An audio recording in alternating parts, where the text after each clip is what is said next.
karon nia ang mga maabtik natong tigbalita, Jolie Ann Villanueva o Eli Tahan Langit Espina.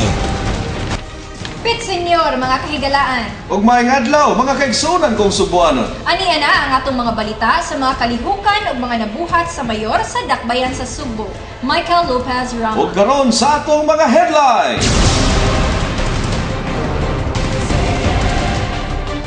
Sinulog 2013, formal na ang giabrihan.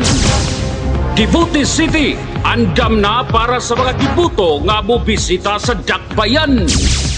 Balik Cebu Booth, andam na nga mualagad sa mga turista. Dakbayan sa Talisay ug Karkar, nang harus sa sinulog sa kabataan sa lalawigan. Mabulo, apas, nang hawod sa sinulog sa kabataan sa Dakbayan. Anti-corruption rally, gisuportahan sa kagamhanan. Task Force Dingge, gipanghingusgan. 75 families of distinction sa bulan sa Enero, Pasidunggan.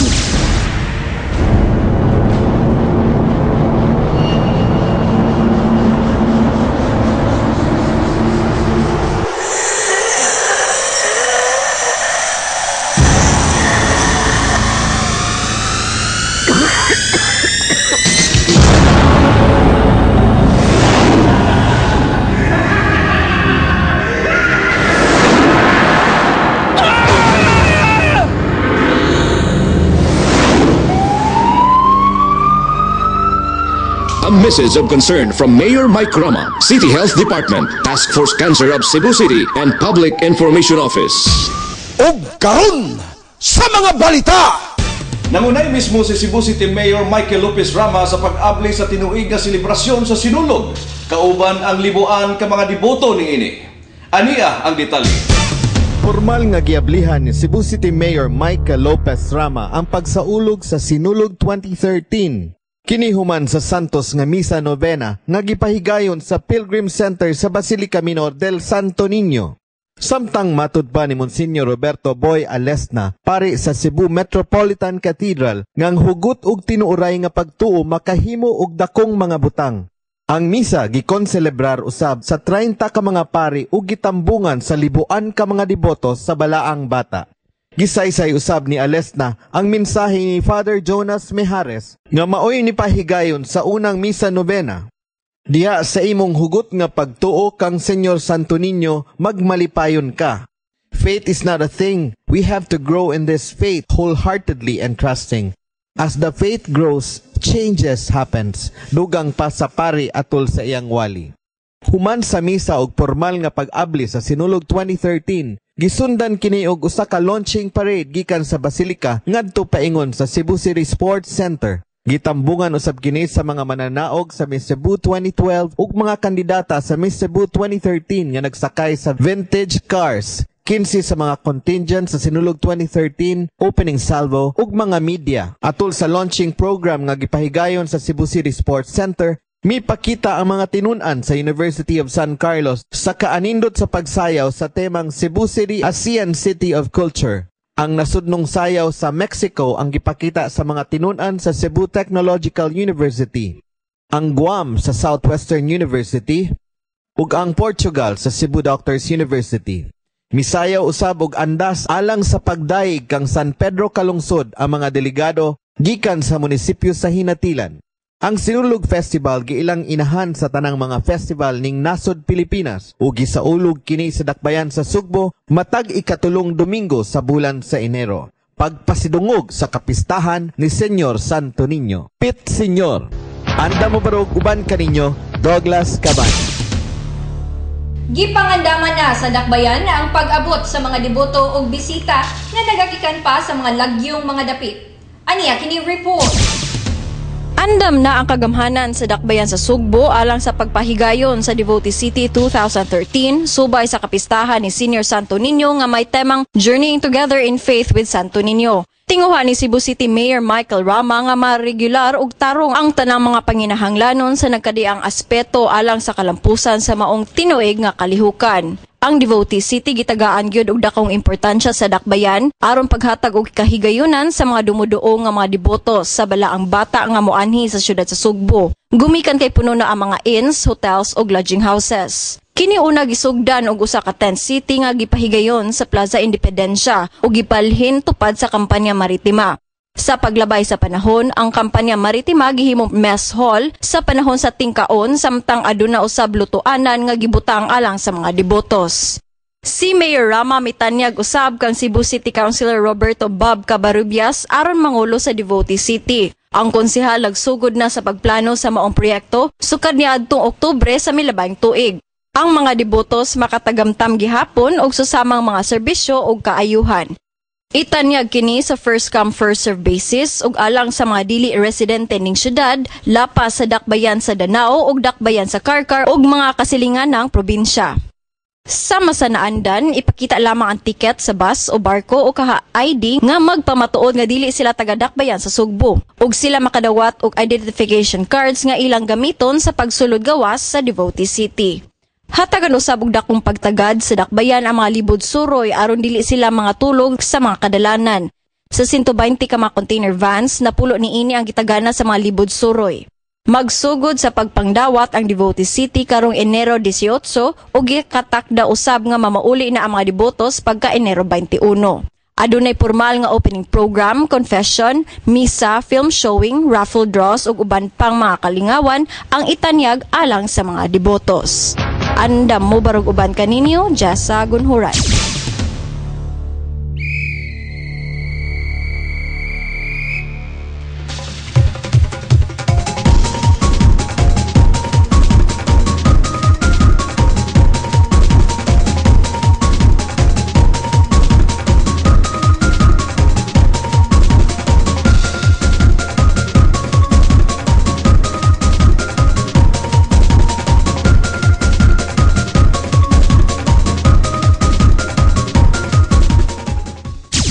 Pwede nang maduulan o maserbisyuhan sa mga nagsingapot nga mga turista o bisita sa dakbayan ang Balik Cebu booth atol sa sinulog ning tuiga.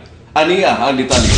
Giablihan ang Balik Cebu booth atol sa paglusad sa sinulog 2013 ni atong Biyernes sa buntag, Enero 11, 2013 dito sa Ayala Activity Center, pinaagi sa ribbon cutting nga gipanguluhan ni Cebu City Mayor Michael Rama.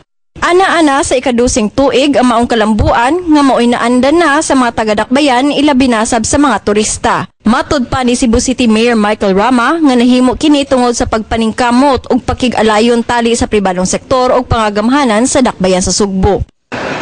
I've always been proud ever since I joined government that the key to success and prosperity to any local government unit, and in fact for the whole country, is to bring private sector involvement. Ang Balik Cebu booth gisugdan sa kagamhanan ni adtong tuig 2002 pinaagi sa Cebu City Tourism Commission. Usa kini ka one-stop information center diin pwede maduulan sa mga turista og balikbayan kung adunay mga pangutana kabahin sa Sinulog Festival, sama sa mga schedule sa misa, mga talan-awon, kan-anan nga pwedeng maadtuan og mga hotels nga pwede kapuy-an. Matud pa ni Teta Baad, kinsa ang Pangulo sa Balik Cebu Committee, pwede sab makapalit og ticket sa sinulog ang mga tao ngadto sa Balik Cebu booth, gumikan kay adunay espesyal nga rate alang lamang sa mga balikbayans ug mga lingkuranan ngadto sa Grandstand Cebu City Sports Center. This is the place to go to get information about the festival in general, to get tickets for the Grandstand, a special section reserved for the balikbayans on January 20, to get tickets to the Balik Cebu Welcome Dinner, tickets to a new cultural show in Cebu put together by Mr. and Mrs. Wilsonan called Biyahe. Ang programa nahimo sabtali sa pakig-alayon og pagkugi sa Sinulog Foundation, Ayala Center Cebu ug Cebu Holdings Incorporated, Mactan Cebu International Airport, pipila ka mga pribadong sektor ug mga volunteers. Andam mo barog uban kaninyo, Jessa Gunhuran. Hingpit na gayon nga nakuha sa Barangay Apas National High School ang unang ganti sa sinulog sa kabataan sa dakbayan. Aniya ang detalye. Gipahigayon una ang kompetisyon sa mga contingents gikan sa nagkalain-laing tunghaaning dakbayan sa di pa mahitabo ang kinadak ang parada sa sinulog sa umabot nga Domingo, Enero 20, 2013. Sa sinulog sa kabataan sa dakbayan ning tuiga, 6 ka mga contestants ang misalmot sa elementarya nga dibisyon ug 7 sa sekundarya. Migawas na mananaog ang tribo Mabulukon gikan sa Mabolo Elementary School. Sa ilang sayaw, gipakita nila ang usa ka tribo nga gisilutan gumikan sa pag-abusar sa kalikupan, apan sila gisalbar sa Batang Jesus ang Santo Niño. Nakadaog usab sila sa Best in Musicality nga espesyal nga award. Sa sekundarya nga level, nakuha sa Apas National High School ang unang ganti. Ang grupo kanunay makakuha sa ikaduhang lugar sa kompetisyon sulod sa 5 ka tuig. Apan, dakong garbo ang ilang nabati ug sa dihang sila usab ang nakadaog sa Best in Costume Award. Ang duha ka mananaog gigantihan sa dakbayan kauban sa Sinulog Foundation og 300,000 pesos matag grupo ug 10,000 pesos alang sa ilang tagsa-tagsang choreographer. Alang sab sa Elementary Division, nakuha sa Guadalupe Elementary School ang ikaduhang lugar, Cebu City Central School sa ikatulo ug nakadaog sab sa Best in Costume, Regino Mercado Elementary School sa ika-4 ug Basak Community School sa ika-5 lugar. Sa Secondary Division, nalandig sa ikaduhang lugar ang Don Sergio Osmeña Senior Memorial National High School ug sila sab ang gigantihan sa Best in Musicality Special Award. Nakasulod sa ikatulong lugar ang Zapatera, ika-4 ang Abellana ug anaa sa ika-5 lugar ang Talamban National High School. Nakadawat sab og 150,000 pesos ang mananaog sa ikaduhang lugar plus 5,000 alang sa choreographer, usa ka 200,000 ka pesos sa ikatulong mananaog ug 4,000 sa choreographer, 75 plus 3,000 ug 50,000 pesos plus 2,000 alang sa ika-4 ug ika-5 mananaog. Ginungagan sab og 50,000 alang sa Best in Costume ug Musicality Award. Ang duha ka mananaog apil galayon sa Sinulog Grand Parade aron makigkompetensya batok sa mga contingents nga nagikan pa sa lain-laing lugar sa nasod. Andam mo barog uban kaninyo, Jasa Gunhuran.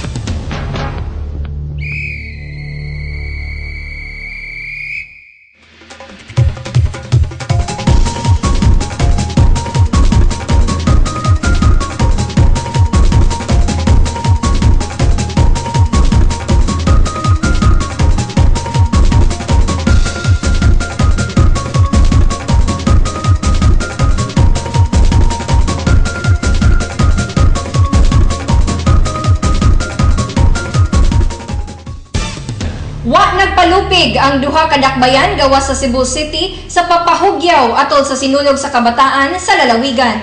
Aniya kining report.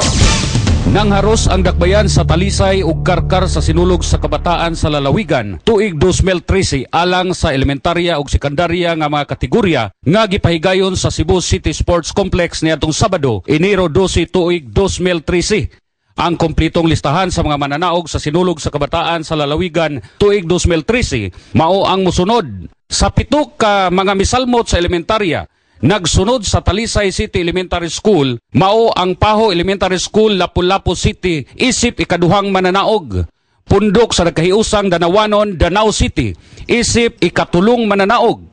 Gregoria Milan Memorial Elementary School, Balamban, Vico, isip ika-4 nga mananaog. Og ang Naga Central Elementary School, Naga City, isip ika-5 mananaog. Gisakmit usab sa Talisay Central School, Talisay City, ang Special Awards nga Best in Costume o Best in Musicality. Samtang siyam ka mga misalmot sa sekundarya, nagsunod sa Karkar City Division, mao ang Tuburan National High School, Tuburan, isip ikaduhang mananaog. Tribo ni Beatriz Durano Memorial National High School, Danao City, ikatulong mananaog. Toledo National High School, Toledo City, ika-4 nga mananaog. Og ang Uling National High School, Naga City, isip ika-5 mananaog. Gisakmit usab sa Karkar City Division ang Special Awards nga Best in Costume o Best in Musicality. Si Cebu City Mayor Michael Lopez Rama mapasalamaton sa tanan nga misalmot sa maong tinuig nga kalihukan nga iyang gisugdan ni atong tuig 2002 sa iyang pagka-vice mayor.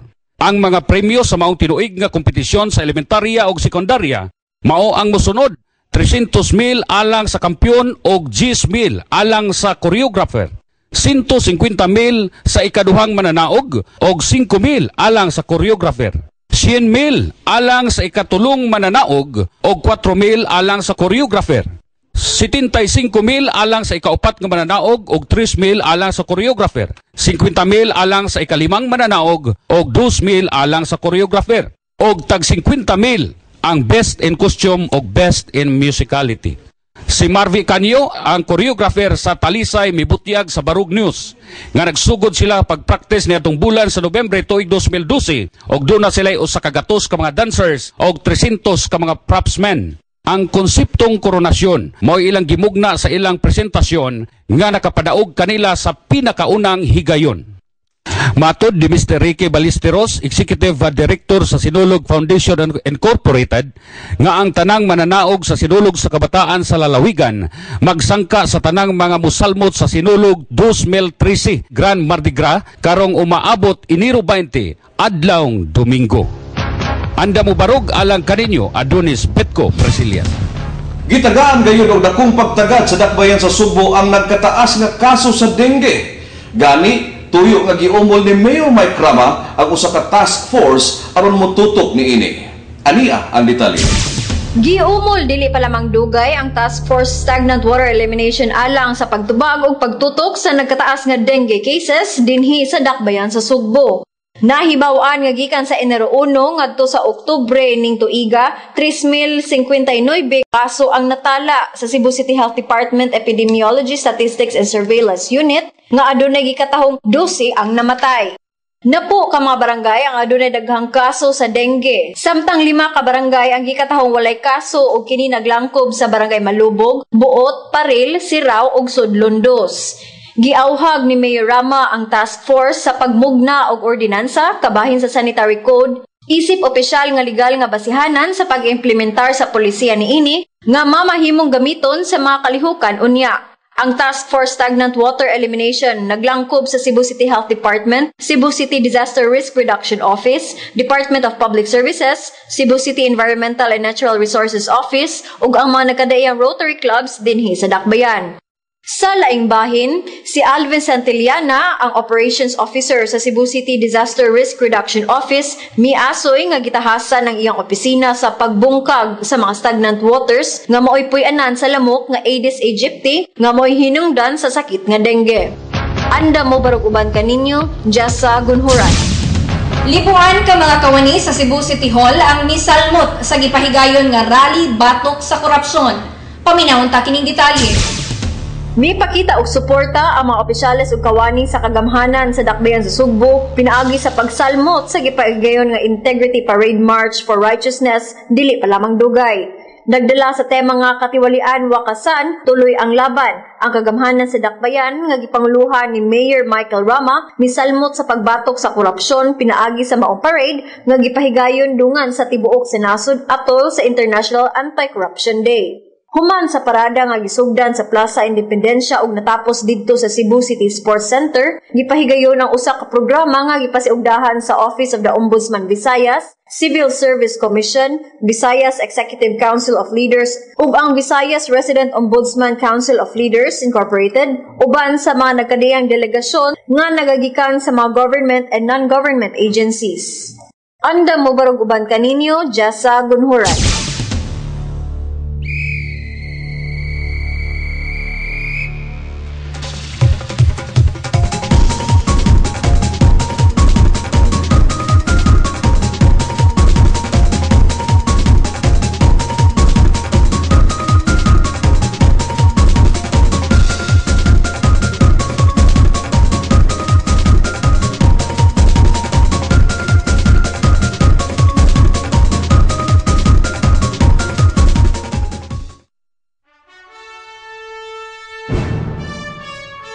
The search for Cebu City's 75 Diamond Families of Distinction. For the Diamond Anniversary celebration of the Cebu City Charter, the Cebuano community will honor the legacy of 75 families that have contributed to making Cebu City what it is today. Initiated by the private sector and the academe, in order to re-establish the strong foundation and values of the Cebuano family. This project will be implemented for a whole year from March 2012, culminating in February 2013. Looking for the diamond families of Cebu City. For the purpose of identifying the 75 families to be honored, a search committee was formed in September 2011, composed of 4 respected personalities in the academe.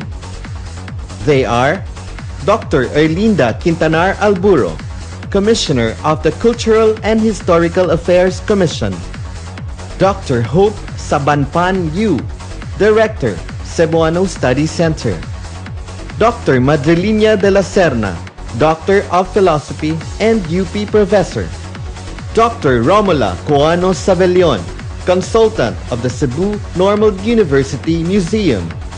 To avoid overlapping, each member of the committee was assigned a cluster of family names by initial letters: A to D, E to K, L to R, and S to Z. The 2 main criteria for the search are: 1. Residence in Cebu City; 2. With at least 3 members who have contributed to the development of or given honor to the city of Cebu in any of the following fields: 1. Governance and community service; 2. Business and industry; 3. Professions, education, law, medicine, engineering; 4. Sports, media, and the arts; 5. Religion and apostolic work; and 6. Environment, science, and technology. 4 other guidelines were observed. 1. Other members of the families whose contributions have been recognized outside of Cebu City, province, country, or abroad may be added to 3 names. 2. The family must have started playing a role in the city or larger community not later than 1965. 3. Wives should be considered as representing their family instead of their husband's family. And 4. Families of the members of the search committee and the core group for the anniversary celebration would be excluded.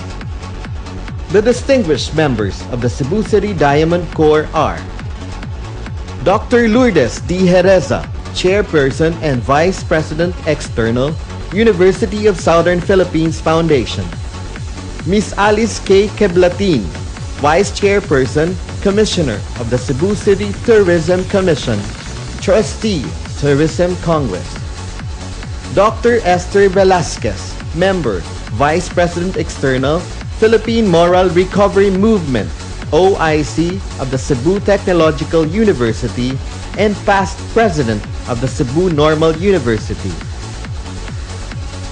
Our January 2013 honorees: Bacalso, Benedicto, Climaco, Ed Chavez, Escario, Herrera, Cabahar, Pacanya, Padilla, Reynes Mercado, Rodriguez, Sala, Salvador, Sanson, Singson, Strigan, Tabada, and Uiteng Su.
gyud natong pasalamatan ang atong mga kaigsuunan nga nagpadayon gyud ang ilahang kadasig ug ilahang pagampo alang sa ato ang mahal nga patron nga si Senior Santo Niño bisan pa man sa bunok sa uwan o kainit man.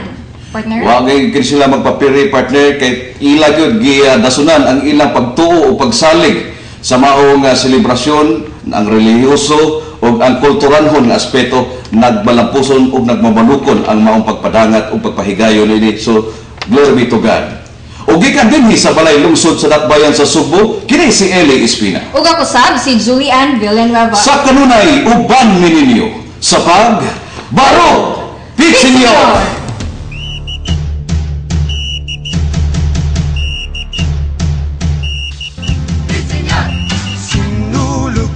Bisagit ug kusog, tanan magsaulog, sinulog, bisagit ug kusog, tanan magsaulog, sinulog. Senyor, lolo kini, Senyor, lola kini, sinulog. Senyor, nanay kini, Senyor, nanay kini. Sugdan ni balaghay, maoy atong dungog. Sayo nga gipali sa paglihok sa sulog, pangadji o panampit alang sa Santo Niño, ihalad ang kinabuhi aron malipay pang Ginoo. Sinulog, bisagit ug kusog, tanan magsaulog, sinulog, bisagit ug kusog, tanan magsaulog.